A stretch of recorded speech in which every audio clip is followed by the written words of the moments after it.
নমস্কার বন্ধুরা, শুভ সন্ধ্যা। আমি কতদিন ধরে ব্লগ ভিডিও ছাড়তে পারছি না, অনেক কাজের চাপ। তোমরা তো জানো আমি সেলাইয়ের কাজ করি, তো পুজোর কাজ হচ্ছে। যে এখন আমি সেলাই করছি, দেখেছো আমার অবস্থা, আমার একদম গাল চোপা সব লেগে গেছে। শর্ট ভিডিওগুলো কোনো রকম ছাড়ছি, আর এখন কি বলবো, এইভাবেই চলবে কিছুদিন, এইভাবেই আমার হবে। ব্লগ ভিডিওগুলো ছাড়ার আমি সময় পাবো না। তো এখন যতদিন আমাদের এই ধরো কাজের চাপ থাকে ততদিন এইভাবেই করতে হবে। তোমরা কেমন আছো জানাবে, কমেন্ট করে জানাবে। আর আমি লাইভও করতে পারছি না, মাঝখানে আমার একটু শর্ট ভিডিও নিয়ে একটু প্রবলেম হয়েছিল। যাই হোক, ওটা এখন ঠিক হয়ে গেছে।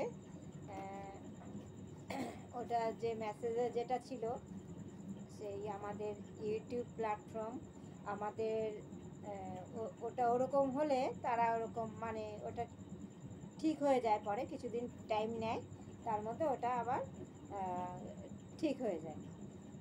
তা ওটা কোনো ভয়ের কারণ নেই। আর আমি তো কারোটা নিয়ে আমি করিনি, হয়তো ওর কন্টাক্টে ভয়েসের সঙ্গে আমি করেছি অভিনয়, হ্যাঁ, তো সেটার থেকে আমি একটু মুক্তি পেয়েছি। আমি এখন ভাবছিলাম, এখন যাই হোক কষ্টে মষ্টে চালিয়ে যেতে হবে আমাকে। কারণ দেখো, সবাই কেউ কিন্তু ছোট থাকতে চায় না, সবাই বড় হতে চায়, তাই না? সবাই বড় হতে চায়, তবে এক লাফে আমি বড় হতে চাই না, ঠিক আছে? আমি ধীরে ধীরেই আমি বড় হই। হ্যাঁ, আমার ভাগ্য, আমার কপাল যেখানে যেইভাবে আমাকে নিয়ে যাবে আমাকে সেইভাবেই চলতে হবে। আমি লাফালাফি করলে তো আর হবে না। তো চলো দেখা যাক কবে কি হয়, ঈশ্বর আমাকে কবে আমাকে একটু মুক্তি দেয়, দেখা যাক। তো এখন চুড়িদার করছি, চুড়িদারের চেন লাগাচ্ছি, একদম ইম্পর্টেন্ট কাজটা এখন করছি। আর হয়তো একটু পরে করলেও ভালো হতো ভিডিওটা। দেখলাম যে না, কতদিন ধরে আমার ভিডিওটা ছাড়াই হচ্ছে না, জানো তো। তারপরে বিশেষ কথা হলো, ফোন হলো একটা, বুঝতে পেরেছো? ফোন হলো একটা, যার জন্য আমার আরও বেশি প্রবলেম হয়ে গেছে।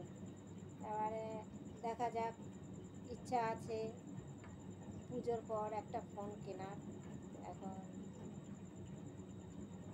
সবই তো কী বলবো, সবই তো ঈশ্বরের ইচ্ছা, আমাদের ইচ্ছা মতন কিছুই হবে না, যেটাই করি না কেন।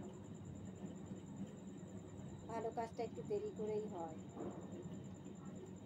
তা পুজো চলে এসছে, তোমরা সবাই কেনাকাটা করো আর ভালোভাবে এনজয় করো, কারণ আমাদের এই কাজ শেষ হতে হতে বহুত দেরি আছে।